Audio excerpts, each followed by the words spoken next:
चलो स्टार्ट. शक्य होऊ शकत असेल तर कॅमेरा चालू करायचा प्रयत्न करायचा जेणेकरून वन टू वन बोलू शकू. आज माझ्याकडे प्रेझेंटेशन साठी असंच काही नाही आहे. तुमचे जे काय प्रश्न उत्तर असतील ते आपण घेऊ. त्याच्या ऐवजी दिनचर्या म्हणजे सकाळी उठल्यापासून काय कसं करायचं ते आपण बघणार आहे. पण त्याच्या पहिले जर काही प्रश्न असतील तर प्रश्न विचारून घ्या, मग मी चालू करतो.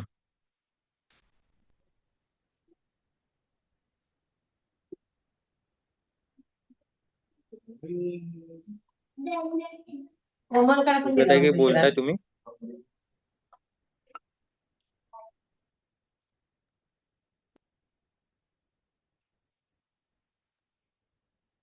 हॅलो. हॅलो. ठीक आहे, चल. हा हा, बोला ना अंजली ताई. हा. मी आता 2-3 दिवस प्रयत्न करते. 4 वरून 3 वर आणलंय मी माझं फूड. Very good. तर प्रयत्न माझा तोच आहे.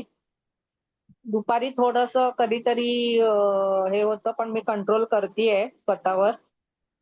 कार्विंग होतं दुपारी, पण मी स्वतःवर कंट्रोल करते त्या गोष्टीचा. व्हेरी गुड, खूप सुंदर. वाटेल ते खा, किती पण खा, फक्त मधल्या विंडोवर म्हणजे दुपारच्या जेवणात किंवा सकाळच्या जेवणात. हम्म. आणि 3 मध्ये करायचा प्रयत्न करायचा. बाकी खायला पथ्य नाही, फक्त विरुद्ध आहार नको व्हायला पाहिजे. ठीक आहे.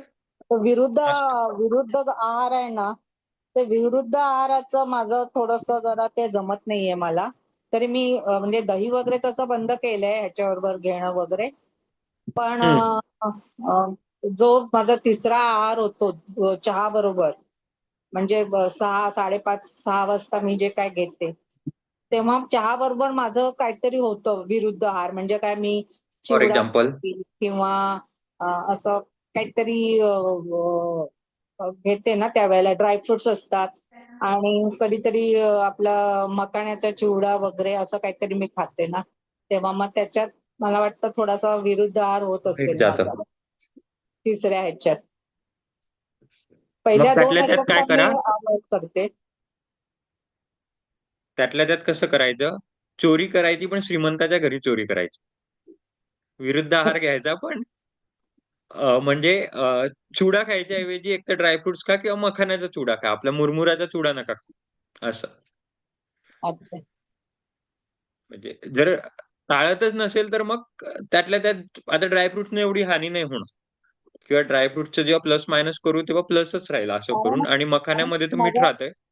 7 ते 8 माझं तसं हेवी वर्कआउट असतं ना, म्हणून मी जरा पोटात काहीतरी राहायला पाहिजे. त्यामुळे असं नाही जरा नाही, ठेवा म्हणतो, ना, व्हेरी नंतर गुड. परत भूक लागायला नको. कारण त्याच्यानंतर डायरेक्ट सकाळी 9:30ला माझा ब्रेकफास्ट होतो. मध्ये काहीच नसतं. मग फक्त सकाळी एक थायरॉइडची गोळी असते तेव्हा पाणी असतं. नंतर मग मी आपला वर्कआउट झाल्यानंतर मी 2 ग्लास लिंबू पाणी घेते. आणि हे आपलं रात्री मी भिजवलेले असते मेथी आणि ह्याचं पाणी, बडीशोप, मेथी आणि मनुक्याचं पाणी, ते घेते. आणि मग नंतर ब्रेकफास्ट.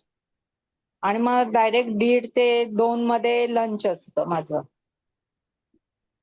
आणि लंच बरोबर पण थोडे फ्रुट्स घेतले तर चालतात का? समजा सकाळी माझे फ्रुट्स होतात वेगळे, पण लंच बरोबर समजा टरबूज वगैरे घेतलं तर चालतं का? चालतं. पहिले घ्यायचं, कारण ते फायबर्स असतात ना. पहिले झाडू लगाव, फिर मेहमान बुला. ओके. आणि जिम मध्ये मला एक सांगायचंय की तुम्ही जसं लिंबू पाणी पिता तो खूप सुंदर आहे, खूप चांगली प्रॅक्टिस आहे. युजली कोणी करत नाही, खूप चांगली प्रॅक्टिस आहे. त्याच्यामध्ये एक ऍड करायचं की जर महिनाभर जिम करत असाल तर दर 15व्या दिवशी ओआरएसचं पाणी घ्यायचं. लिंबू पाणी सोडून दर 15व्या दिवशी, म्हणजे महिन्यातून 2 वेळा ओआरएसचं पाणी घ्यायचं इन्स्टेड ऑफ लिंबू. मग काय? कळलं नाही मला.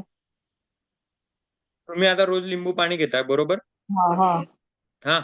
2 आठवडे लिंबू पाणी घ्यायचं, म्हणजे आज सोमवारपासून चालू केलं तर बरोबर पुढच्या शनिवारपर्यंत 2 आठवड्यापर्यंत. आणि शेवटचा जो जिमचा दिवस असेल, 15वा दिवस, 14वा, 13वा, अप्रॉक्सिमेट म्हणतोय, मधला दिवस, त्या दिवशी ओआरएस घ्यायचं.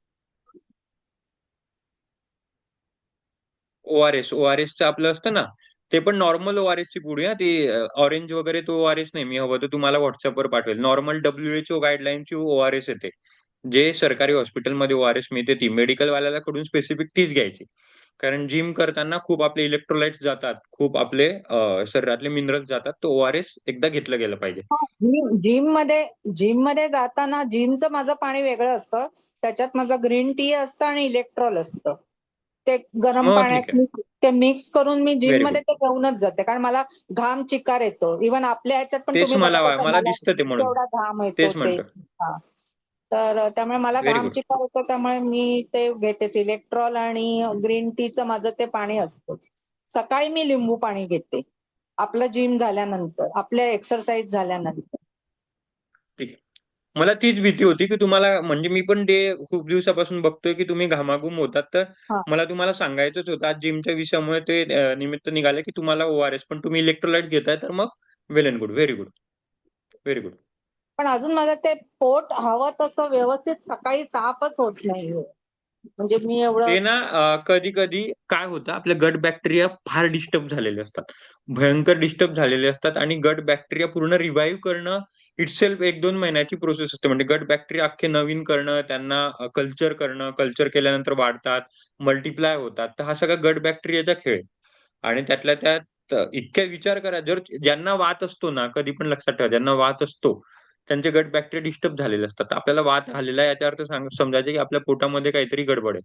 किंवा उलटं जर पोटामध्ये गडबड सतत असेल, वर्ष, 2 वर्ष, 3 वर्ष आपण खूप वेळेला इग्नोर करतो, तर वात होणार आहे.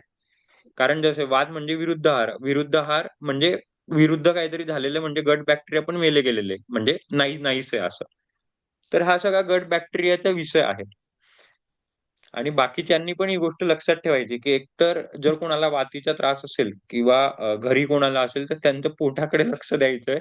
पोट डिस्टर्ब असलं म्हणजे वातीचा त्रास होतो. आणि दुसरं गोष्ट म्हणजे जे अंजली ताईंचं मी त्यांना म्हटलं, ज्यांना घाम खूप येत असेल, सूर्यनमस्कार घालताना वगैरे, त्यांनी मधून-मधून आठवड्यातून महिन्यातून 2दा इलेक्ट्रोलाइट्स घ्यायचे ओआरएस. म्हणून मी हा मुद्दामून असा सेक्शन ठेवला, की एक दुसऱ्यांच्या लर्निंगमधून आपण आपल्या ह्याच्यात इम्प्लिमेंट करू शकू जे करायचं ते. तर अंजलीताई तुम्ही ना हे असतं पहा काय म्हणतात त्याला जास्ती तुम्ही ऑलरेडी खातातच म्हणा तुम्ही डोसा वगैरे खात राहतात पण फर्मेंटेड फूड खूप खायचे. जितके फर्मेंटेड असतात ना आपलं नंतर त्याला मग आप्पे खायचे, इडली खायची, ढोकळा खायचा, फर्मेंटेड खायचा. आता लोणचं बी12 वगैरे तुम्हाला चालत नाही? काय? बी12 मिळण्यासाठी फर्मेंटेड फूड खायचं का? मध्ये बोलले सॉरी. बी12 मध्ये पण फर्मेंटेशन चालतंय पण बी12 चा काय प्रॉब्लेम होतो मी श्वेताताईंना एक दिवस तेच सांगत होतो की बी12 व्हिटॅमिन डी आणि कॅल्शियम या तीन गोष्टी अशा असतात की आपल्या इतक्या खराब झालेल्या असतात की त्याला सप्लिमेंट शिवाय पर्याय नसतो. अजिबात पर्याय नसतो. मी स्वतः एवढं दुसऱ्यांना सांगून मी मी बी12 ची सप्लिमेंट घेतो, डी ची पण घेतो. कॅल्शियमची अजून घ्यायची नाही. पण ह्या सगळ्या आपल्याला घ्याव्याच लागतात. कारण मी व्हेजिटेरियन प्युअर व्हेजिटेरियन म्हणजे अंड पण नाही, पण खायच्या व्यतिरिक्त पण जे म्हणजे ही आपली इतकी डिफिशियंट झालेलं आहे कारण आपलं कंप्लीट लाईफस्टाईल झालेलं आहे. तर याला एकच पर्याय आहे सप्लिमेंट घ्या आणि वेळेत सप्लिमेंट घ्या. ढकलू नका पुढे.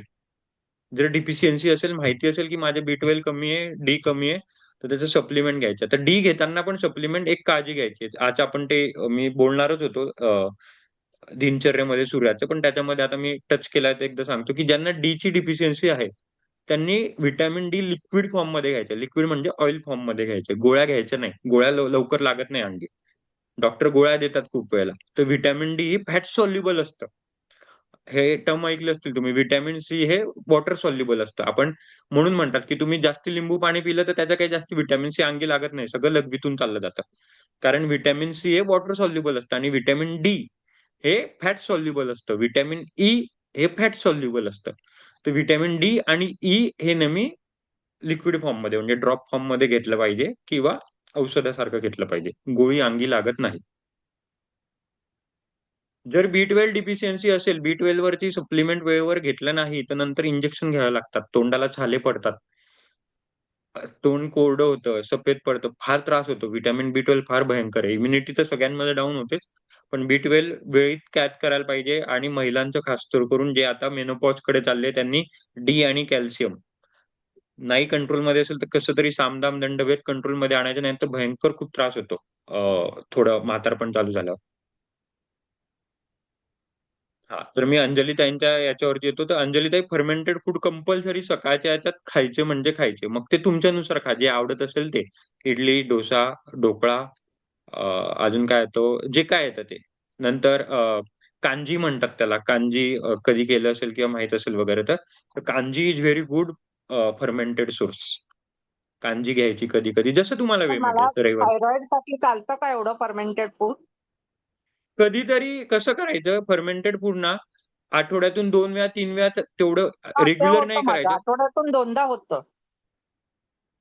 कंटिन्यू ठेवा फर्मेंटेशन, कारण गट्स बॅक्टेरिया डिस्टर्ब साठी सगळ्यात मेन ते. आणि दुसरी गोष्ट म्हणजे गट्स, आणि आपण म्हणतो ना, तुम्हाला मी सांगितलं पण होतं एकदा, मला आठवत नाही तुम्हाला सांगितलं होतं की मागच्या बॅचला कदाचित सांगितलं होतं, की काही चांगलं सूप कार्य करायसाठी आपल्याला दही खाऊ घालायचे. किंवा खूप वेळेला खूप टेन्शन येतं, तर सगळ्यात पहिले आपल्याला वॉशरूमला जायला होतं अचानक, की प्रेशर असं पोटात गुडगुड होते. कारण डोकं आणि पोट हे कनेक्टेड असतं. टेन्शन रिलीज करायसाठी पोटाचं प्रेशर रिलीज करतो आणि आपण बाथरूमला जातो, किंवा व्हाईस वर्सा. परीक्षेत बुद्धी चालायला जायसाठी किंवा इंटरव्ह्यूला जायसाठी, आर्मीमध्ये जायसाठी पहिले त्याचं तोंड गोड केलं जायचं दह्याने. पहिले दही हे करून आर्मीमध्ये किंवा युद्धावरती जायसाठी, की दिमाग चलने के लिए पहिले दिमाग, गट्स बॅक्टेरिया चलना चाहिए. गट बॅक्टेरिया म्हणजे दही. दही खूप प्रोबायोटिक आहे. तर सांगायचा अर्थ की जर पोटावरती डायरेक्ट काम करू शकत नसाल, तर आपल्या याच्यावरती करा, मस्तकावरती करा, मेंदूवरती करा. ध्यान करून ओमकार जास्तीत जास्त म्हणायचे, म्हणजे गट बॅक्टेरिया डेव्हलप होतात. पेट पे काम करना है तो दिमाग पे काम करो. दिमाग पे काम करना है तो घुटनों पे काम करो. डायरेक्ट मेंदूपर्यंत टच होत नाही, तर गुडघ्याचा व्यायाम करायचा. गुडघ्याला रोटेशन करायचे. आपल्या वाट्या ज्या असतात ना, त्याला 3 times clockwise, 3 time anti clockwise करायचं. बसल्या बसल्या. मी उद्या तुम्हाला क्लासमध्ये दाखवेल. मला आठवण द्या. मी सकाळीच दाखवेल, पण इन केस विसरलो तर वर्ग सुटल्यावर आठवण द्या, कसं वाट्यांचं रोटेशन करायचं. तर वाट्या चांगल्या असल्या म्हणजे मेंदू चांगला असतो. आपण म्हणतो ना मजाक मजाक मध्ये बोलताना, की तुम्हारा दिमाग क्या तुम्हारे घुटने में है का? तुझ्या गुडघ्यांमध्ये तुझं डोकं आहे का? का असं म्हणतो याला, की आपल्या पायामध्ये जेवढं ब्लड सर्क्युलेशन जातं गुडघ्यांमध्ये, दॅट इज इक्विव्हॅलंट टू आपल्या छोट्या मेंदूच्या ब्लड सर्क्युलेशन जातं. तर डोकं वर काम करायचं असेल पोट, डोक्यावरती काम करायचं असेल गुडघे. तसंच हृदयावरती काम करायचं असेल तर पोटऱ्या. त्याच्यामध्ये पण ऐकलं असेल तुम्ही, की जेव्हा बायपास सर्जरी होते कोणाची, किंवा बायपास काढतात, तर पोटऱ्यातली नस काढून बायपास करतात. कोणती एरवी हातापायाची नस नाही काढत. तर त्याला कारण असतं, की आपल्या पोटरीमध्ये जी नस असते, आपल्या हार्टला एक वॉल्व असतो. जे आपल्या वॉल्स, रक्त येतं जातं येतं असं गेट्स चालू बंद होत असतं त्या वॉलने. सेम वॉल आपल्या शरीरात आपल्या पोटऱ्यांमध्ये असतात. एकमेव अशी आर्टलरी आहे की जी आपल्या पोटरीमध्ये असते. तर ती आणि हार्ट्स कनेक्टेड असतात. त्याच्यामुळे जर हार्टचा व्यायाम करायचा असेल तर पोटऱ्यांचा व्यायाम करायचा. दही कधी खावं पण? सकाळी best time to eat the dahi. आणि जर जेवणासोबत खात असाल तर मग तेच विरुद्ध नाही व्हायला पाहिजे याची काळजी घ्यायची. म्हणजे मग कसं, साधं गोष्ट आहे, जास्ती हे नाही करायचं, टेन्शन नाही घ्यायचं, की जर दही असेल तर मग लिंबू नाही खायचा. एक्स्ट्रीम अपोजिट आहे. समजा जेवण झाल्यानंतर शेवटला आपण 1 वाटी दही खाल्लं तर चालेल का? मग ती ताक प्यायची. जेवल्यानंतर खाताना मग ताक प्यायचं. ताक. हा, जेवताना सोबत खायचं असेल तर दही. पण जर मुद्दामून शेवटी खात असाल तर मग प्यायचं, ताक प्यायचं ते. आणि त्याच्यामध्ये पण काय करायचं, जो पांढरा फेस असतो तो काढून काढून त्याला बाजूला करून द्यायचं. फक्त लिक्विड पाहिजे. ते फेस जे असतात ना, ते आपल्याला नको. त्याच्यात फॅट्स असतात, एक्स्ट्रा फॅट्स असतात. तर ते नको. फक्त जे लिक्विड उडतं ते घ्यायचं. तो ताक असतो ओरिजिनल. मग त्याच्यामध्ये तुम्ही जिऱ्याची पूड किंवा जे काही तुम्हाला थोडं हे करत असाल तर ते तसं करून पिऊ शकतात. किंवा मग उन्हाळ्यामध्ये त्याच्यात आपलं काय म्हणतात त्याला, वेगवेगळं हे करून तुम्ही त्याला मिक्सचर बनवून तसं पिऊ शकता. पण तो फेस काढून टाकायचा. सोनली, मला पाणी देशील ना? तर दही साथ में खाने का, बाद में करना है तो ताक प्यायचं.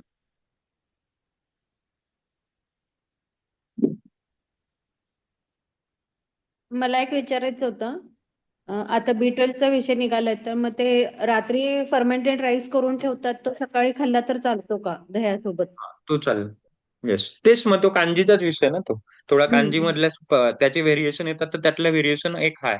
सकाळी खाऊ शकता. सकाळी best time to eat any fermented food. म्हणून त्यांना पण मी नाश्त्यानंच सांगितलं, अंजली त्यांना. पण तरी मी तुम्हाला सांगतो, जर B12 DP ह्या सगळ्या गोष्टी चालू ठेवायच्या, म्हणजे समजा कसं सांगू तुम्हाला, जर तुम्हाला 100 मार्क मिळवायचे परीक्षेत, तर ह्या सगळ्या गोष्टी कांजी वगैरे, दही, या सगळ्या गोष्टी 100 पैकी तुम्हाला 20 ते 30 मार्कच मिळवून देणार आहे. उरलेल्या 70 मार्कांसाठी तुम्हाला ट्युशन लावावीच लागेल. घरी अभ्यास करून होणार नाही. तर पण असं पण नाही, की मग ट्युशन लावली जर मी आता सप्लिमेंट घेतोय, तर मग मी घरी अभ्यास करणारच नाही. घरी तुम्हाला करावंच लागेल. त्याच्यामुळे कांजी वगैरे ह्या गोष्टी खातच राहायचं. नाहीतर मग 1 तास ट्युशनला जात होते, तर 2 तास जावं लागेल ट्युशनला. डबल ट्युशन करावं लागेल. ट्युशनची फी पण वाढवावी लागेल. तर संतुलन हवंय. मग फर्मेंटेड फूड खाल्ले नाही, तर सप्लिमेंट डबल करावे लागतील. डबल डॉक्टरांकडे जावं लागतील आणि जे एक गोळी खात होते व्हिटॅमिन डीचा 1 ड्रॉप घेत असेल, तर जास्ती आययूचे ड्रॉप घ्यावे लागतील. ठीक आहे? येस. पुन्हा काय सांगा? 1 रात्री मिनिट पाणी पिऊन घ्या. हं, हं. कंटिन्यू तुम्ही बोलत राहा. फर्मेंटेड फूडमुळे ऍसिडिटी पण होते. एकदा जरी खाल्लं तरी पोट गच्च होतं किंवा ऍसिडिटी वाढते. पुन्हा परत ते खाऊ वाटत नाही असं होतं. मग त्याच्यासाठी काय करायला पाहिजे? त्यासोबत काय घेतलं पाहिजे? फर्मेंटेड फूड सोबत ऍसिडिटी तर व्हायला नाही पाहिजे. जर होते तर काहीतरी गड बॅक्टेरियामध्ये गडबड आहे. हा काहीतरी सिग्नल आहे. म्हणजे फार कमी होतं, की फर्मेंटेड फूड खाल्ल्याने उलट ऍसिडिटी दाबायसाठी फर्मेंटेड फूड असतं. तर जर होतंय तर काहीतरी गडबड आहे. तर काही करायपेक्षा ती गडबड काय होते एकदा ते बघायला पाहिजे. नाहीतर काही केलं तर ते तात्पुरती दाबला जाईल तो विषय. तर एकदा आता ते त्याच्यामध्ये पण एकदा गडबड अशी असते ना, की फर्मेंटेड फूडमध्ये पण वेगवेगळे बॅक्टेरियाज असतात. बॅक्टेरियाने फर्मेंटेशन होतं. दह्यामध्ये लॅक्टिलेज बॅक्टेरिया असतात. प्रत्येक बॅक्टेरियाज असतात. तर सगळे फर्मेंटेड फूड इक्विव्हॅलंट नसतात, कारण सगळे बॅक्टेरिया इक्विव्हॅलंट नसतात. तर मी नेहमी सगळ्यांना एक सांगतो, की एक फूड डायरी बनवायची. फूड डायरी म्हणजे कसं? एक तुम्हाला एक आज खूप म्हणजे ॲक्चुअली हे खूप नंतर सांगतो मी शेवटच्या दिवशी, पण आत्ताच सांगतो, की काय करायचं दररोज जर वेळ असेल तर फावल्या वेळाचं काम आहे हे. पण सवय लावायची. दररोज आपण आपली डायरी लिहितो ना, आता कोण लिहितं मला माहीत नाही, पण दररोज आपण डायरी लिहितो. तसं मी आज काय-काय जेवले हे दररोज लिहायचं. रात्री झोपताना 5 मिनिटं लागतात हार्डली, की मी सकाळी नाश्त्याला हे खाल्लं. आपण ऑलरेडी 3च विंडो खातोय, त्याच्यामुळे आता खूप कमी झालंय. नाश्त्याला हे खातो, जेवायला हे खातो, रात्री हे खातो. हे लिहायचं. आणि त्या दिवशी दिवस कसा गेला? दिवस कसा गेला म्हणजे फिजिओलॉजिकली. माझं पोट दुखलं, मला चक्कर आले, मला हे असं झालं. असं दररोज लिहायचं. असं 1 महिना जेव्हा लिहाल ना, तेव्हा तुम्हाला कॉमन पॅटर्न दिसायला लागतील वहीवरती, की ज्या दिवशी मी चिवडा खाते, त्या दिवशी माझं पोट गच्च भरलेलं वाटत होतं. उदाहरण देतोय. ज्या दिवशी मी दही खाल्ली, त्या दिवशी मला सर्दी झाली होती, असं. खूप वेळेला आपल्याला ते दिसतं, पण आपण इग्नोर करतो. तर याच्यासाठी त्याला फूड डायरी म्हणतात. तर फूड डायरी मेंटेन करणं खूप महत्वाचं आहे. याच्यासाठी मी याच्याकरता आलो होतो, की तुम्ही जसं वेगवेगळ्या बॅक्टेरिया लिहाल, तुम्ही कोणतं फर्मेंटेड फूड खातात, तर त्याच्यानुसार कदाचित होऊ शकतं तुम्हाला. प्रत्येक फर्मेंटेड फूडने नाही होणार ॲसिडिटी. ती कोणत्या याच्याने होते ते तुम्हाला पकडायचं आहे. मग ते तुम्ही मायनस करून घ्यायचं.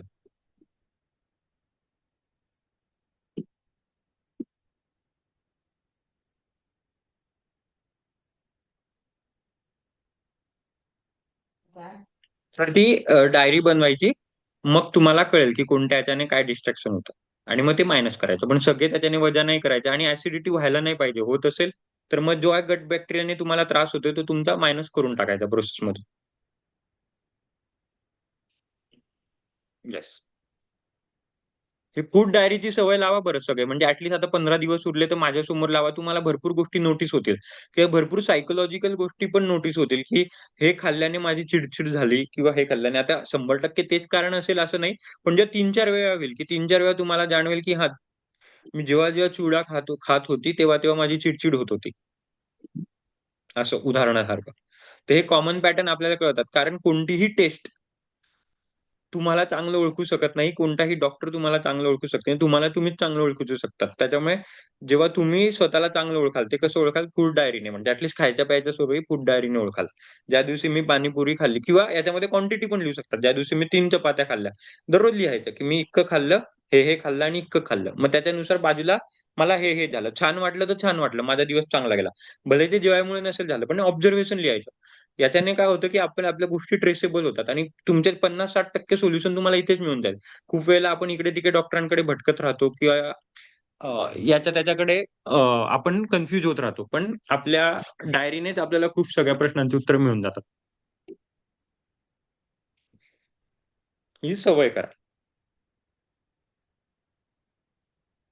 ठीक है, और किसी को? फर्मेंटेड फूड असतं ना, ते जास्त कधी कधी आंबवलं ना, म्हणजे एक 7-8 तासाचं किंवा एक ते पहिलं आंबलं आणि ते खाल्लं ना, तर त्याचा कधी कधी त्रास होत नाही.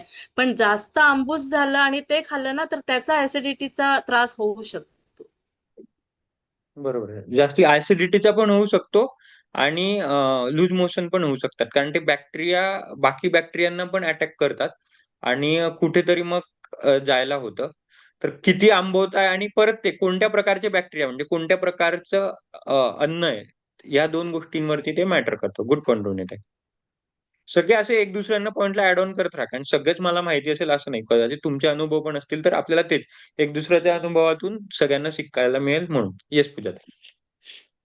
मी ऑब्झर्वेशन केलंय की आपली बॉडी ना आपल्याला जे हवं ना ते अट्रॅक्ट करते खाण्यासाठी.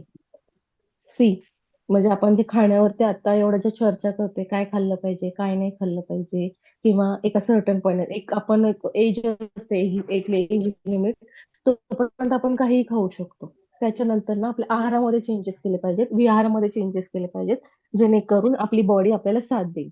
ऑलरेडी आपण जेव्हा एक टीनेज किंवा ह्याच्यामध्ये असतो ना, तेव्हा ऑलरेडी आपली एनर्जी एवढी असते की आपण सगळं पचवू शकतो. त्याच्यानंतर आपली एनर्जी कमी होते का, तर आपण व्यायाम, एक्सरसाइज, प्राणायाम हे जे आपण दादा जे आपल्याला शिकवतोय, म्हणजे जो आध्यात्मिक मार्ग ह्या पाथवरती नसतो. त्याच्यामुळे आपलं टेन्शन वगैरे ह्या सगळ्या गोष्टी वाढतो, म्हणून आपण फास्ट फूड वगैरे खातो आणि जास्त कॉन्सन्ट्रेशन करतो ते खाण्यावरती. ऍक्च्युली बाय डिफॉल्ट जुने लोक 2 टाइमच जेवायचे, ते पण भाजी भाकरीच खायचे, तरी त्यांचं वजन त्यांच्या शरीराला अनुसरूनच होतं.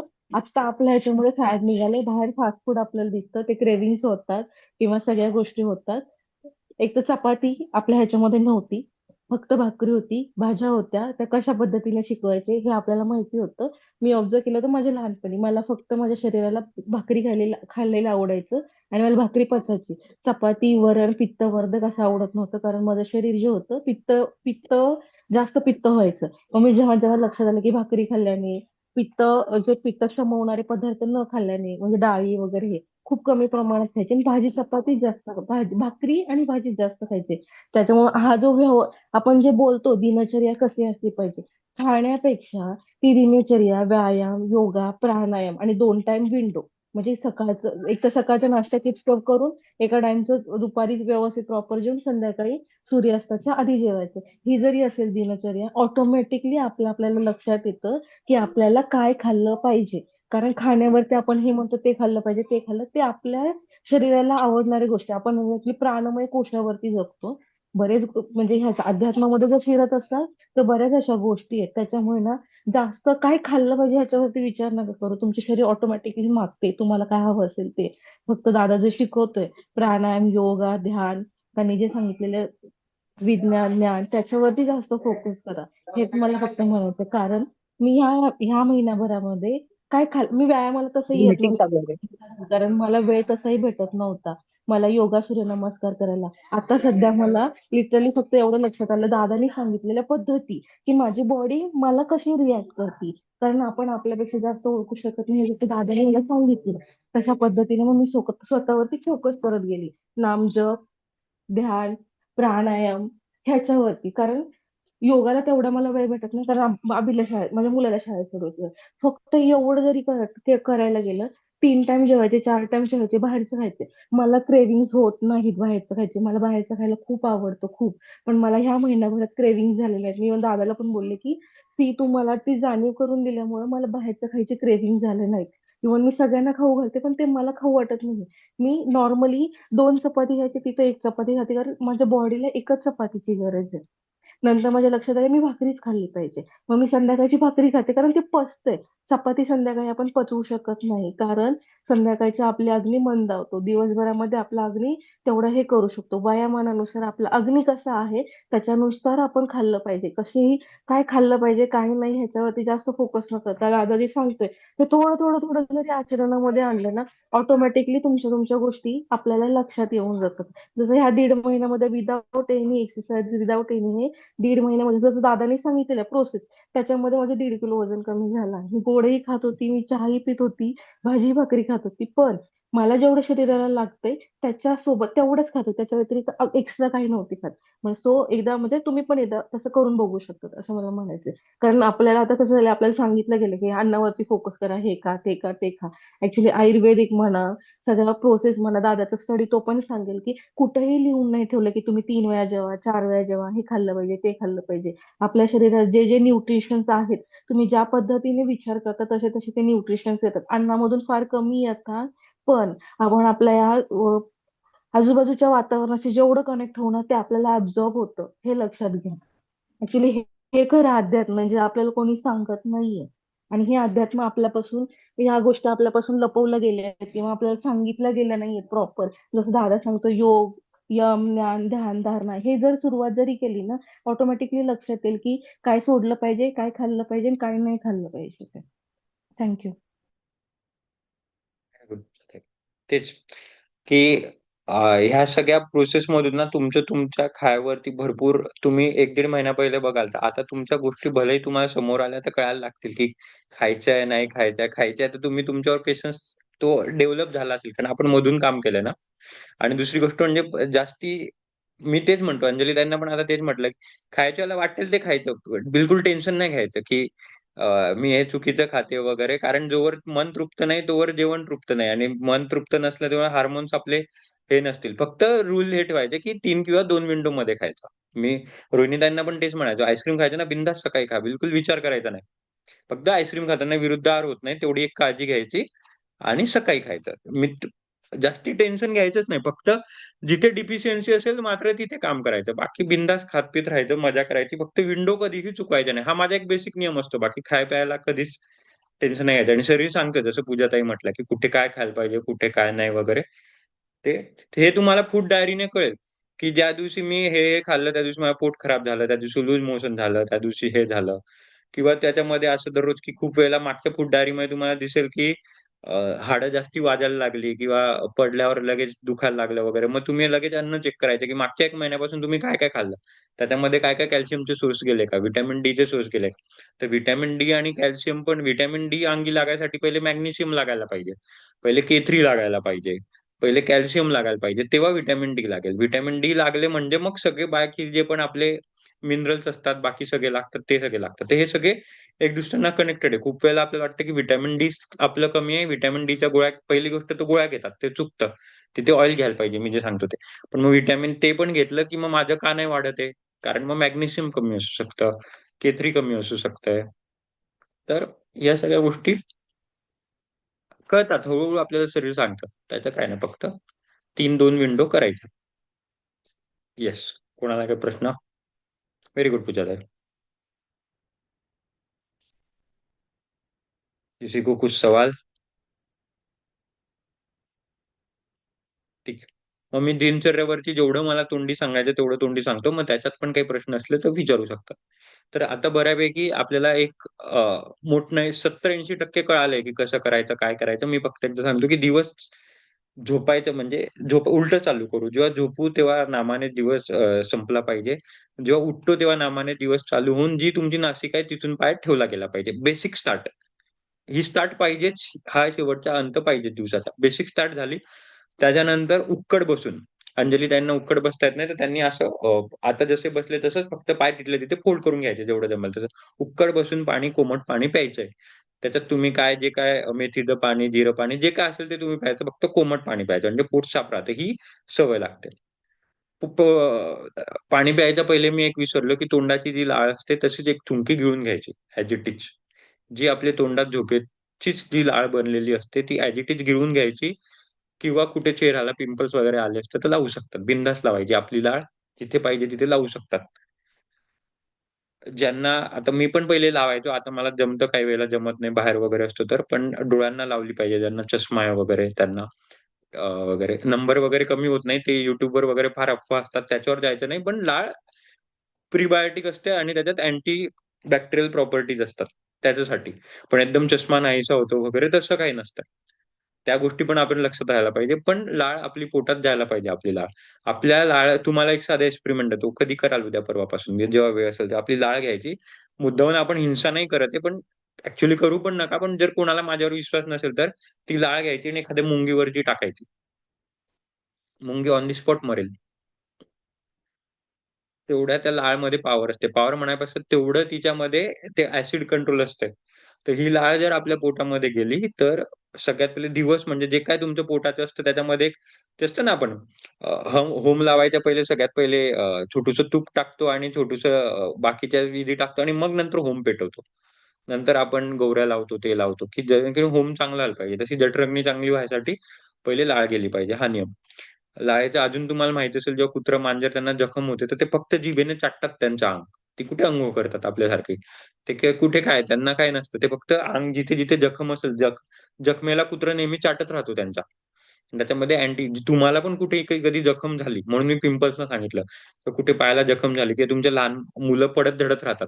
तर त्यांना त्यांची लाळ लावायला लावायची जखमेला. बाकी सगळं चालूच राहतं तुमचं ड्रेसिंग वगैरे. पण कधीतरी लाळ पण लावायला लावायची. लाळेचा विषय होता म्हणून सांगितलं, पण लाळ घ्यायला पाहिजे. मग पाणी प्यायचं, कोमट पाणी प्यायचं. ते झालं की मग आपली जी काही दिनचर्या आहे ते योग वगैरे क्लास असो की नसो, योग चालू ठेवायचा, प्राणायाम वगैरे चालू ठेवायचा, हे सगळं उपाशी पोटी होईल. ते झाल्यावर तुमचं सगळं वॉकिंग-बिकिंग ते युज्युअल चालू ठेवायचं. अंघोळीवरती येतो डायरेक्ट. अंघोळीवरती येताना सगळ्यात पहिले नाभीवरून सुरुवात करायची. शॉवरने अजिबात अंघोळ करायची नाही. आपलं बकेट मग जिंदाबाद. शॉवरने मगने 2 मग कंपल्सरी नाभीवरती पडलेच पाहिजे. कंपल्सरी पडलेच पाहिजे. कारण जसं आपण आता एवढं स्वरविज्ञान शिकलो, नाडी विज्ञान शिकलो. 72,000 नाड्या आहे. 72,000 नाड्यांचे इंटरसेक्ट आपल्या नाभीमध्ये आणि 2 आर्मपिट्समध्ये. आता हे सगळ्यांना आयडिया आली असेल. तर आपण आपल्या नाडीला कधीच अॅक्युप्रेशर देत नाही किंवा ते देत नाही. तर नाभीवर पाणी टाकूनच अंघोळ व्हायला पाहिजे. वेळ असेल तर. खूप वेळेला घाई असते, होत नाही. माझे पण नाही होत. एकदम प्रॅक्टिकल राहायचं. एकदम व्हायलाच पाहिजे असं टेन्शन नाही घ्यायचं. नाहीतर मग टेन्शनने परत मग ते कोर्टिसॉल वगैरे त्या अमक्या-डमक्या गोष्टी आल्या. जेव्हा शक्य असेल तेव्हा. ते करायचं आणि जोरात करायचं. म्हणजे ते दिसलं तो आपल्याला जाणवायला पाहिजे, की हां, पाणी पडतंय. आणि मग तुमचे जे काही देवाचं, देवीचं नाव असेल ते पाणी टाकता-टाकता करत राहायचं. बेसिकली अभिषेकच करतो. ते झालं. पायाला खूप घासायचं. पायाला म्हणजे तळपायाला खूप घासायचं आणि पोटऱ्यांना खूप घासायचं. पोटऱ्यांचं गणित मी आत्ताच सांगितलं तुम्हाला. पोटरं म्हणजे हृदय. Bypass surgery. तर पोटऱ्यांना जितकं घासता येईल तितकं घासायचं. आपण अंघोळ करताना काय करतो, पोटऱ्यांना घासतच नाही आणि गुडघ्यांना घासतच नाही. दोघांचं गणित सांगितलं मी, गुडघे आणि पोटऱ्या. खूप घासलं गेलं पाहिजे आणि तळपाय देखील खूप घासले पाहिजे. तळपायांना आपण धुतच नाही अंघोळ करताना. ही दुसरी गोष्ट. तिसरी गोष्ट म्हणजे ते मी सांगितलं शॉवर घ्यायचा नाही. बसून केलं की ऑटोमॅटिक मेंदू शांत होतो. तुम्ही साधं एक ऑब्झर्वेशन करा. ज्या दिवशी शॉवर घ्याल, तसं मराठी महिला जास्ती शॉवर घेतच नाही. पण एरवी मुद्दामून शॉवर घेऊन बघा. ज्या दिवशी तुम्ही शॉवर घ्याल, त्या दिवशी शॉवर घेता-घेता डोक्यात खूप विचार चालू असतात.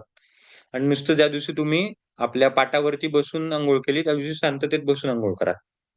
कारण मेंदू चालत असतो जेव्हा आपण उभं बसून करतो उभं राहून अंघोळ करतो तेव्हा. तर नेहमी बसून अंघोळ करायची आणि बसून अंघोळ करायचं अजून एक आहे, की चांगली अंघोळ होते. जास्ती टाईम बसतो ना आपण. शॉवर फटाफट 2-5 मिनिटं शॉवर चालू केलं, की चाललो. अंग पण स्वच्छ होत नाही आणि मेंदू पण चालू राहतो. तर आपल्या अंगाची सेवा करायचं निमित्त मिळतं. कारण खास करून महिलांना वस्त्र काढता येत नाही दिवसा. आम्ही वस्त्र काढून बसू शकतो. शर्ट काढून तरी मी बसू शकतो.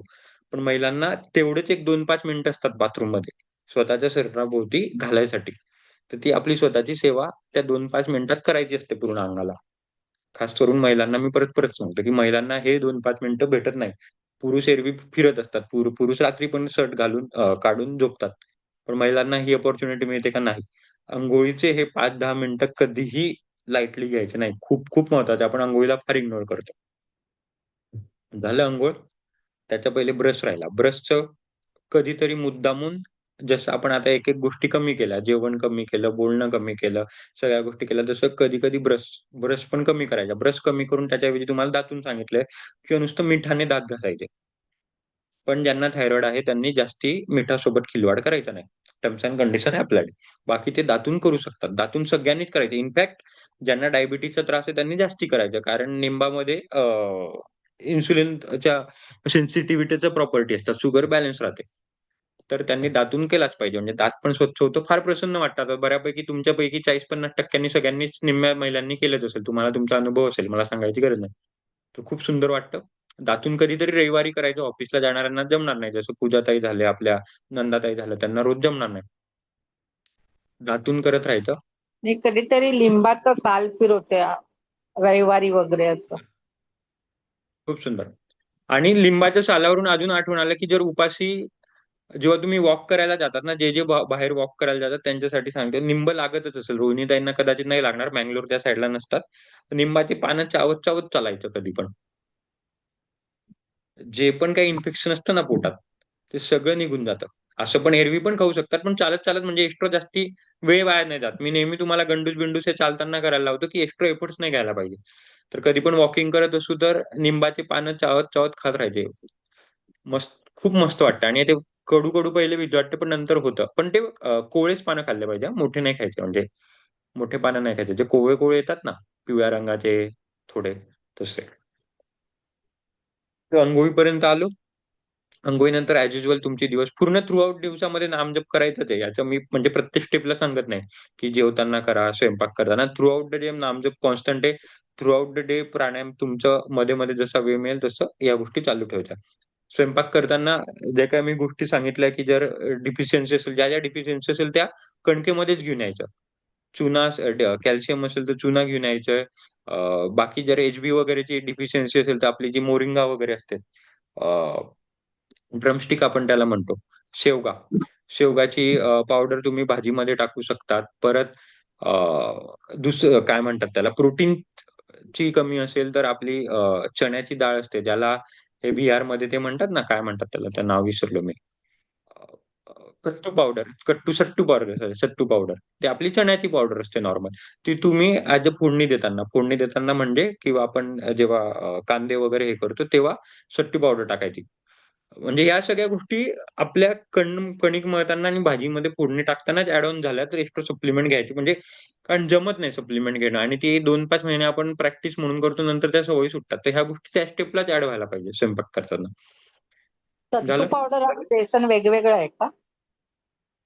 बेसन म्हणजे कसं असतं, की सट्टू पावडर, बेसन आपण डायरेक्ट रॉ नाही खाऊ शकत. सट्टू पावडर रॉ खाऊ शकतो, आणि सट्टू पावडर चना वेगळा असतो. बेसन म्हणजे हरभऱ्याची डाळ असते, आणि चना वेगळा. फुटाणे फुटाणे आपण फुटाणे, फुटाणे मराठीत. काबूल चना जो फुटाणे भाजलेल्या फुटलेले डाळी. असते. शेंगदाणे हा, ते फुटाणेवाले भाजून फुटाणे. त्याची पावडर, ती सत्तू पावडर. हो हो हो. आणि बेसन म्हणजे आपलं डाळीचं पीठ नॉर्मल. Very good. तर त्या फुटाण्याचं सगळ्यांनी करून ठेवा, की आपण कसं कूट घालतो ना, कूट घालतो, शेंगदाण्याचं कूट घालतो, तशी पुट्यासोबत म्हणजे थोडं हे पण टाकायचं, म्हणजे थोडं प्रोटीन जात राहतं. कारण अगेन, जसं डिफिशियन्सी मी सांगितलं, डी, कॅल्शियम वगैरे, तसं प्रोटीनची डिफिशियन्सी पण होते. आणि मराठी महिला खास करून जिमवर जात नाही. एवढ्या दिवसाचे व्याप असतात, कामाचे व्याप, घरातले व्याप, कुठे जिमला जातील? तर जिमला जात नाही म्हणजे मग प्रोटीन पावडर घेत नाही, बाकी गोष्टी घेत नाही. तर ह्या गोष्टी नॅचरल प्रोटीन आहे. तर त्याच्यामध्ये सत्तूच्या पण आपल्याला, हा बोला. सत्तूचं पावडर मध्ये पाणी जास्त घालून त्याच्यात हिंग आणि हिरवी मिरची घालून ना शेक करून प्यायल्यावर खूप छान लागतं ते. प्रोटीन दुपारच्या सोर्स. वेळी वगैरे येस. असं पिऊ शकतो. लिंबू थोडंसं घालायचं त्यात.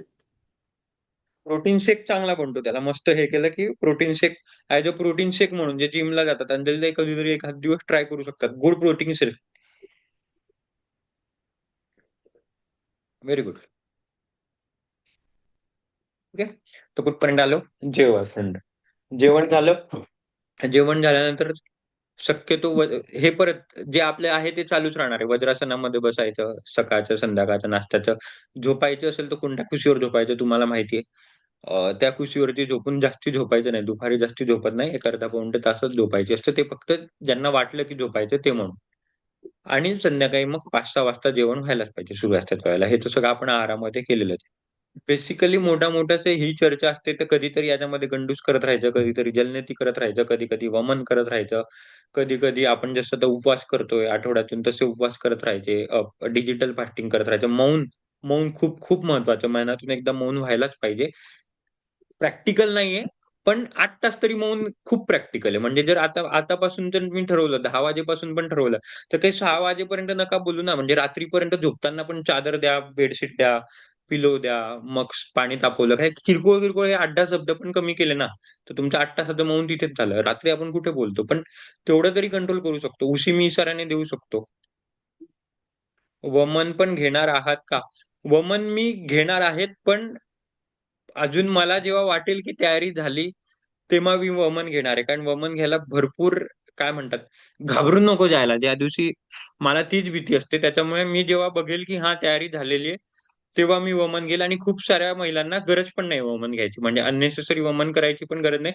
तरी ज्या दिवशी मी वमन शिकवतो, त्या दिवशी सगळ्यांना मी प्रेझेंट करतोच, की म्हणजे सगळ्यांना माहीत पाहिजे वमन कसं करायचं. पण अननेसेसरी वमन करायची नसते, कारण पोटातलं डिहायड्रेशन होऊ शकतं. तर वमन मी घेणार आहे, जर तुमच्या प्रश्नाचं सर्व उत्तर दिलं तर. पण सगळ्यांचंच येणार आहे का, ते मी आता ठरवेल. मी येस रोज अंजली ताई. सकाळी ब्रशिंग पूर्वी 1 ग्लास पाणी पिते आणि नंतर मग ते जीभ ओकताना काढून टाकते. पाणी पितात तर बरोबर करतात, पण जीव ओकताना काय काढतात ते नाही कळालं मला. पाणी ते ऍसिड बाहेर ऍसिड काढतात. हा, जीभ ओकताना ते पाणी सगळं बाहेर काढून टाकते.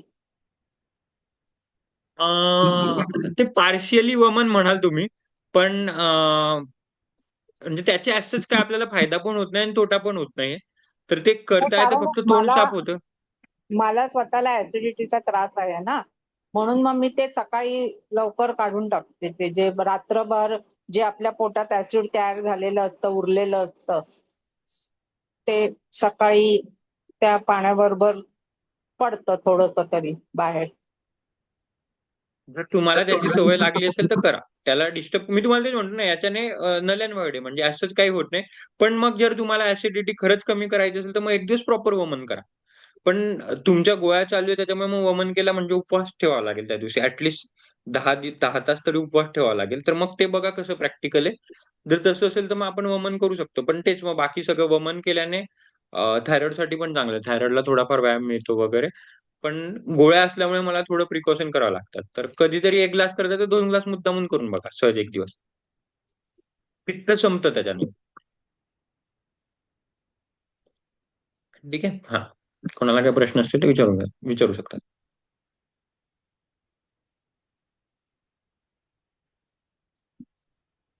No question. व्हिटॅमिन डीचं विसरलो मी.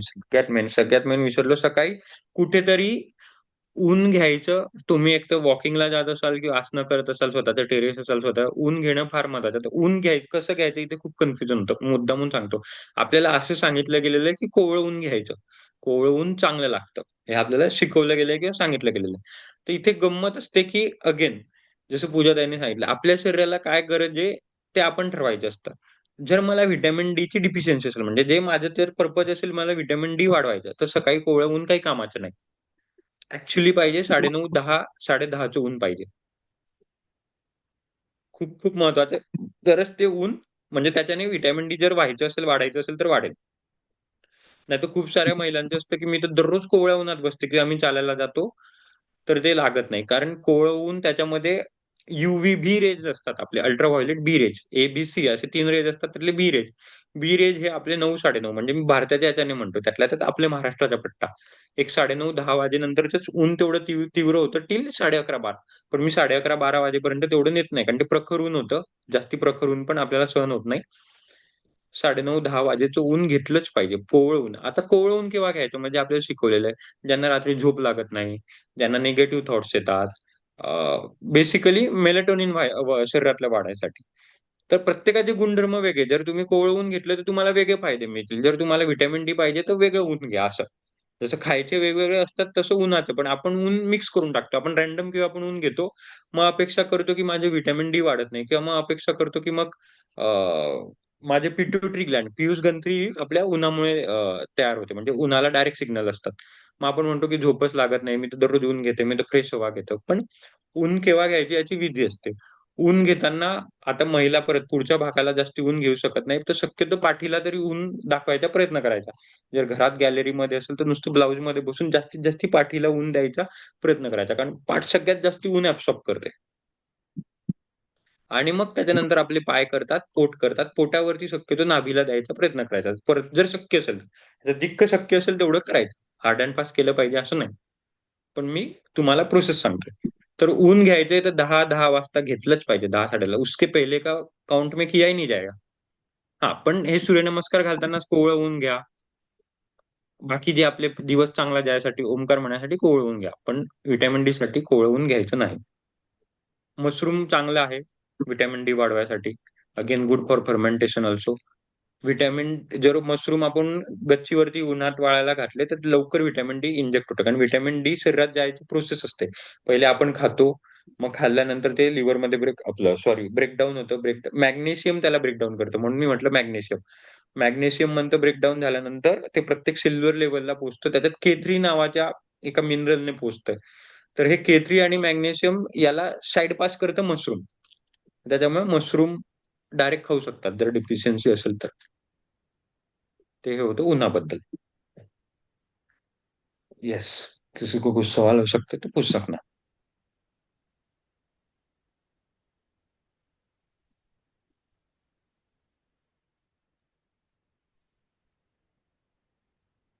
कोणाला काही प्रश्न? येस सुटलंय, बोला ना.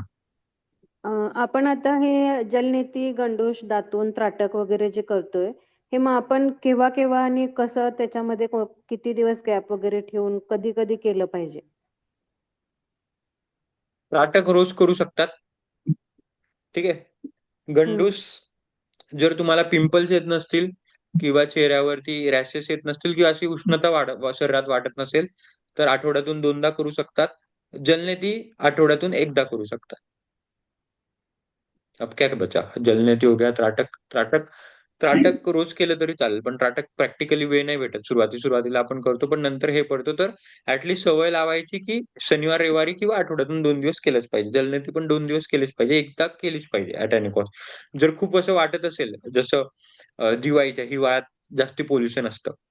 हिवाळ्याच्या सुरुवातीला दिवाळीत वगैरे जास्ती पोल्युशन असतंय, किंवा असं वाटलं की खूप नाकाला त्रास होतोय, इन्फेक्शन झालंय वगैरे. इन्फेक्शन म्हणजे फिजिकल इन्फेक्शन नाही हा. असं वाटतं आपल्याला की घाण गेली वगैरे. जे दिल्लीमध्ये मी ज्यांना ऑनलाईन क्लास घेतो, म्हणजे जे वरच्या साईडचे असतात, यूपी, दिल्ली वगैरे, त्यांना मग जलनेती मी वाढवायला लावतो. पोल्युशन मध्ये इतके राहतात, आपण एकदा केलं तरी चालतं. मोस्टली या सगळ्या गोष्टी सकाळीच व्हायला पाहिजे. जलनेती, गंडूस फक्त त्राटक रात्री झोपताना करू शकतात. बाकी या सगळ्या गोष्टी सकाळी व्हायला पाहिजे. इनफॅक्ट वमन ऑल्सो. आपली योग निद्रा राहिलेली आहे, ती योग निद्रा मी पुढच्या गुरुवारी परवा घेणार आहे.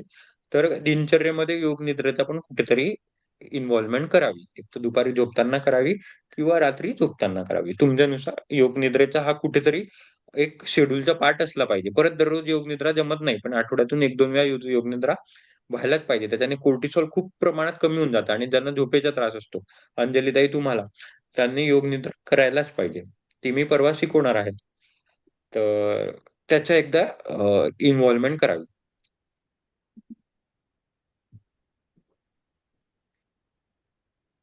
तुम्ही मला विचारा. दिनचर्येचं जेवढं काही विचारता येईल तेवढं विचारा. कारण मी जस्ट एक ओव्हरव्ह्यू घेतलेला आहे. खूप प्रश्न सुटले असतील किंवा खूप मधले कंपोनंट सुटले असतील, तर विचारलं तर माझ्याकडे उत्तर असेल तर मी देईल.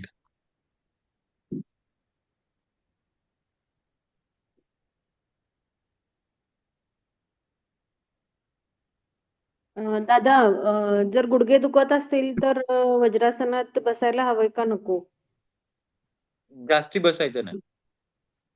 मग गु- दोन्ही खालच्या बाजूला आणि मध्ये पायांच्या उशी ठेवून जर बसलं तर तसं चालेल? म्हणजे ते गुडघ्यांवर ताण येईल की कसं होईल, त्याच्यासाठी मला विचारायचं जास्ती होतं. बसायचंच नाही. जास्ती बसायचंच नाही.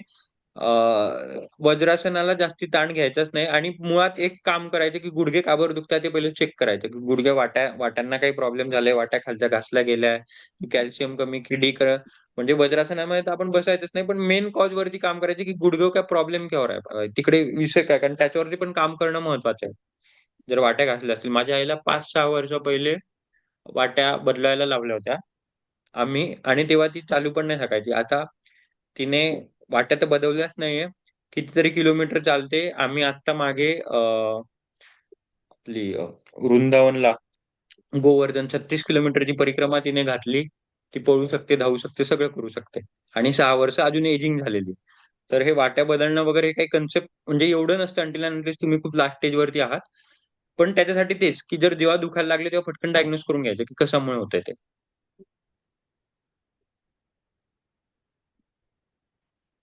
आणि calcium, vitamin D, B12 supplement, start taking supplement. मी कधी असं तुम्हाला आता 1.5 महिन्यात पाहिलं असेल, कधी मी म्हणत नाही गोळ्या घ्या वगैरे, पण मी याला आवर्जून सांगतो. आणि ते पण ते तुमच्यानुसार तुम्ही ठरवायचं कोणतं घ्यायचं ते. पण ह्या गोष्टी आवश्यक आहे, कारण नंतर याचा फार मोठा फटका बसतो. एजच्या प्रमाणे मग तसं रिकवर व्हायसाठी औषधच घ्यायला पाहिजेत, मग सप्लिमेंटच घ्यायला हवेत. हा, सप्लिमेंट, औषधं नाही, हा सप्लिमेंट. सप्लिमेंट घ्यायलाच पाहिजे. त्याच्यामध्ये पण डोसेज असतात. व्हिटॅमिन डी चे किती आयूचे डोस घेतात, आयु असतात इंटरनॅशनल युनिट, तर ते डोसेस बदलत राहतात. जसं सांगतो तर आपापल्यानुसार घेत राहायचं. तरुण माणसाने जास्ती आयु घेतला तरी चालेल. ज्यांचं थोडं एज आहे 65 क्रॉस नंतर, त्यांनी कमी आयुचे घ्यायचे, पण घ्यायचे. अंजली ताई, तुमचं माझ्यामध्ये व्हिटॅमिन डी आणि कॅल्शियम चालू आहे ना? हो. बी व्हिटॅमिन डी? ट्वेल्व पण. B12 पण. नाही, डी डी. B12 पण, व्हिटॅमिन डी आणि कॅल्शियम. डी कसं घेताय तुम्ही, गोळ्या घेताय? गोळ्या. हा, एकदा डॉक्टरांना विचारा ज्यांनी लिहून दिलंय की मी गोळ्या घेऊ की ड्रॉप घेऊ, म्हणजे लिक्विड असतं ते सांगतील तुम्हाला. मी तर सांगितलेलंच आहे, ड्रॉप घ्यायला पाहिजे.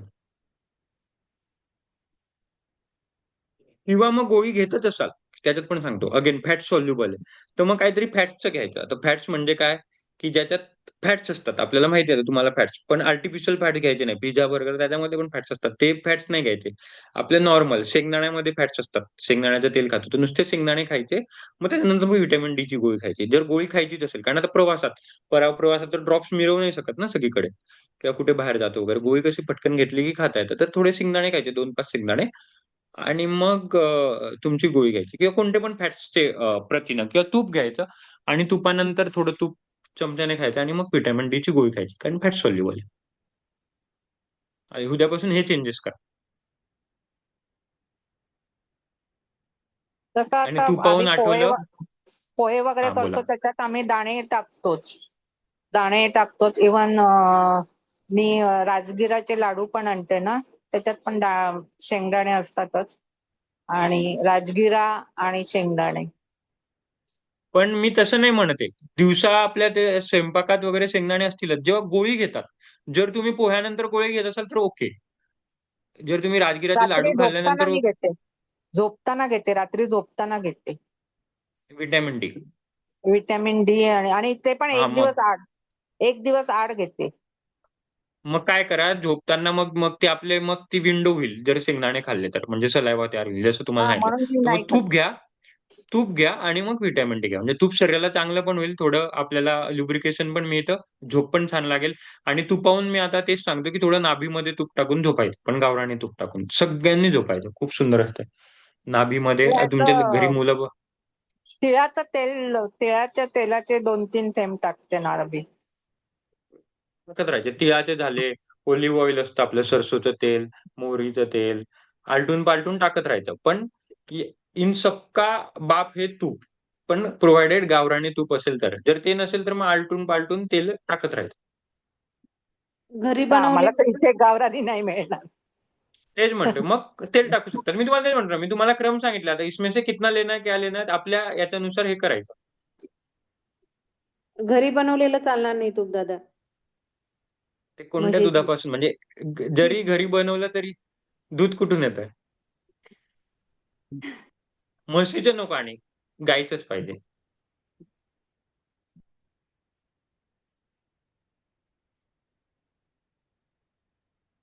तूप बनवायचं पण पहिले पद्धत होती. आता आजकाल खूप ऑनलाईन त्याचं फॅड आलेलं आहे. म्हणजे फॅड म्हणजे काय, तसं व्हायलाच पाहिजे, पण ह्या मागच्या ऑनलाईन मार्केटिंगमध्ये त्याला खूप प्रमोशन झालंय. त्याला बिलोना पद्धती म्हणतात, बिलोना पद्धती.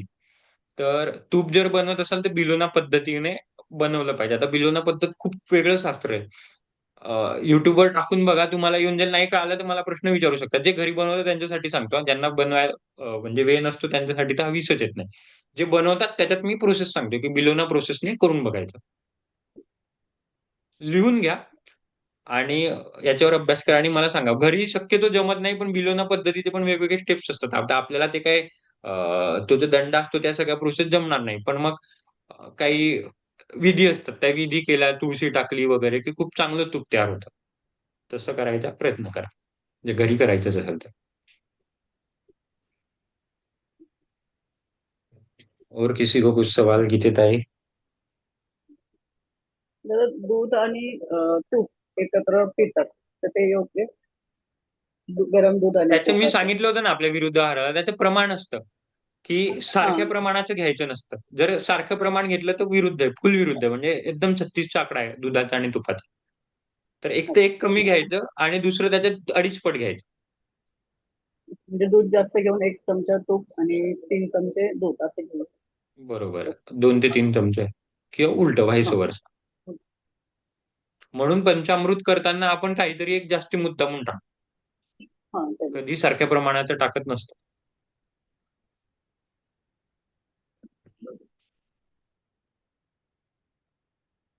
कुणाला काही शंका? थांबायचं? आजच्या सेक्शनसाठी तुम्ही रोहिणीताईंना थँक्यू म्हणू शकता. ह्या युजली मी शेवटचे लास्ट 1-2 सेक्शन घेतो की, पण ते म्हणे पहिले घ्या, तर मी म्हटलं ठीक आहे पहिले घेतो. तर जेणेकरून तुम्ही या गोष्टी इन्कॉर्पोरेट करू शकतात दररोजच्या लाईफ टाईम. अजून नक्कीच मी सांगतो ना, 60-70% गोष्टी माझ्याकडून सुटल्या असतील किंवा तुमच्या विचाराच्या सुटल्या असतील, तर ते ॲज युजल तुम्ही मला विचारू शकतात. आपण म्हणजे ते चर्चेतून होत राहतात गोष्टी वगैरे. तर विचारत राहा आणि करत जा. आणि 2 महिन्यानंतर मी ते शेवटच्या दिवशी सांगेल, तर यातल्या तुम्ही फक्त 5 ते 10% तरी केल्या तरी तुमची मिशन सक्सेसफुल आहे. सगळं कोणी करू शकतं. अजून मी कोणीच नाही करू शकत. आपली लाईफस्टाईल अशी असते, शेड्यूल असे असतात, की या सगळ्या गोष्टी माहीत असून करता येत नाही. पण 2-5% झाल्या भरपूर झाल्या. आणि सगळ्यात मेन मागच्या वेळेला जसं सांगितलं होतं, आपण जेवतो किती, पाणी किती पितो आणि श्वास किती घेतो, एकदा हे आपल्याला आठवण देत राहायचं. त्याच्यामुळे काम कुठे करायचं हे पण आठवण देत राहायचं. आज आता गंमत बघा, थ्रू आउट डे याच्यामध्ये चर्चा आपण जेवायवरतीच केली. झोपायवरती आणि श्वासावरती केलीच नाही. माझं दुर्दैव तेच असतं, की जी जे सगळ्यात मेन आपल्याकडे आहे, जेवण थांबलं. आता तुम्ही सगळ्यांनी एक-एक दिवस जेवण थांबवलं होतं. कुठे काय झालं? पण श्वास थांबवून बघा एक-एक दिवस. काय शक्य काय? ते नाहीच आहे ते पॉसिबल. तर ह्याची काळजी घ्यायची आयुष्यभर ह्या गोष्टीची. Never compromise your breath. म्हणजे पिझ्झा बर्गर खातात ते पण जगतातच आहे. त्याच्यापेक्षा अजून लोक काय काय कचरा खातात बापरे. तर कोणाला म्हणजे ते नसतं त्या श्वासावरती आपलं त्यावर आहे. आणि नेहमी एंड पॉइंट हाच सांगतो. कधी पण मोठ्या मोठ्या सेमिनारला जातो, प्रेझेंटेशन देतो, त्यांना मी सगळ्यात शेवटी क्लास म्हणजे सेमिनारच्या पहिले मोठा श्वास घ्यायला लावतो आणि शेवटी पण श्वास घेऊन सांगतो. तर मी सांगतो आता सगळं विसरून जा, मी 1 तासात जे सांगितलं ते. आणि फक्त पहिले केलं होतं आणि शेवटी केलं होतं त्याच्यावरतीच लक्ष द्या. तुम्ही मला सांगायसाठी बोलवलं म्हणून मी सांगितलं. माझं काम केलं. बाकी आता हे सगळं विसरून जायचं आणि शेवटी जे केलं ते लक्षात ठेवायचं. तर आपण पण ही गोष्ट लक्षात ठेवू. कोणाला काही विचारायचं असेल तर विचारू शकता, नाही तर थांबूया.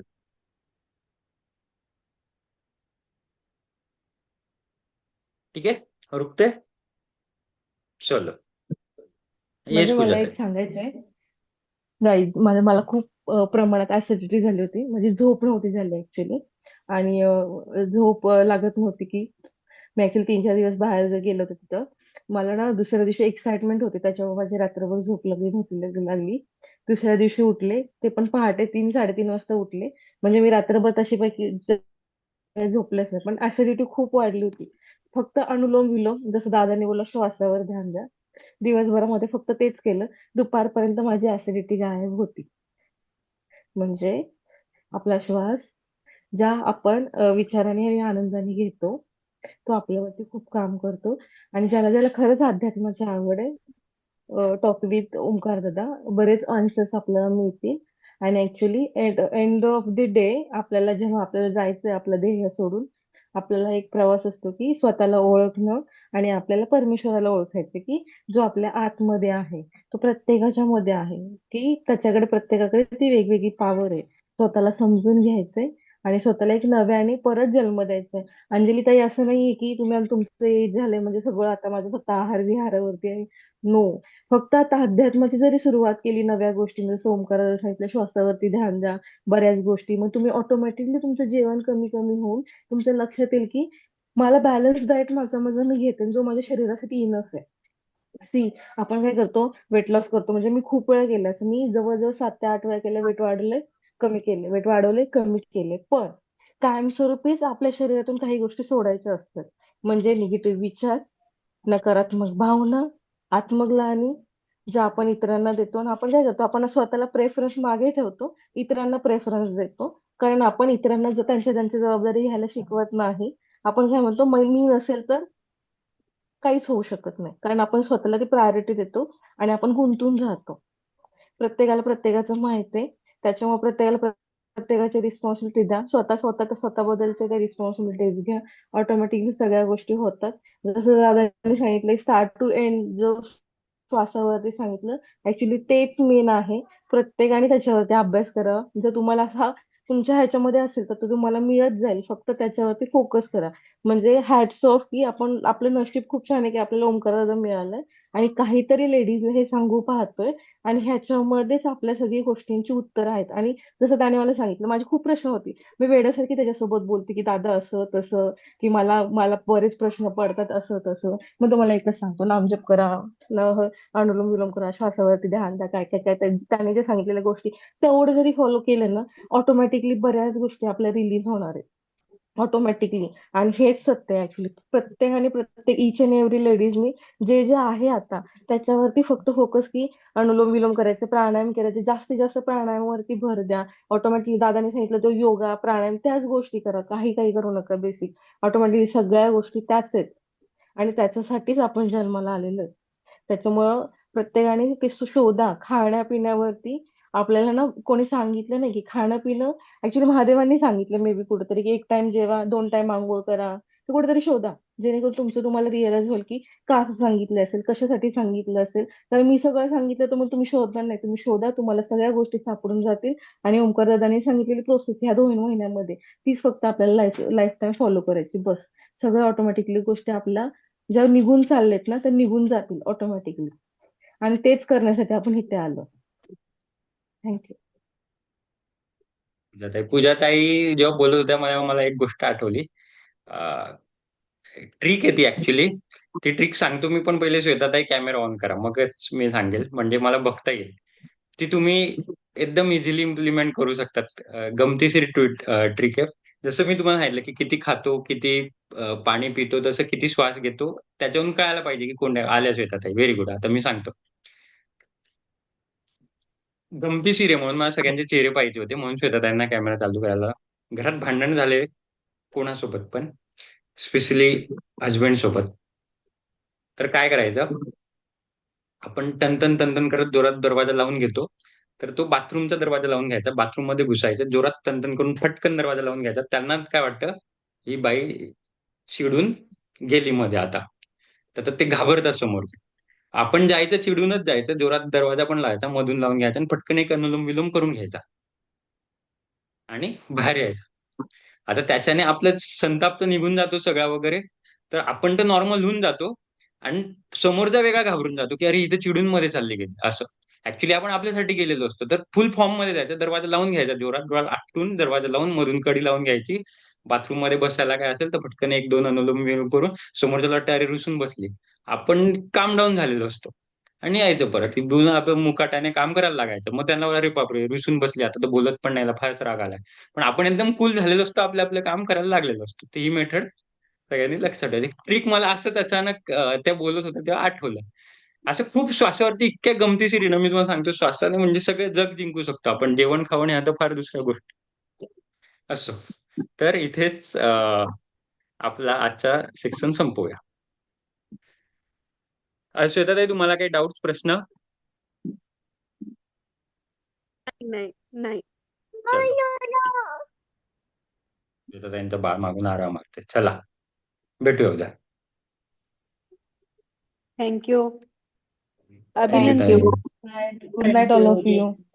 Good Good night. night.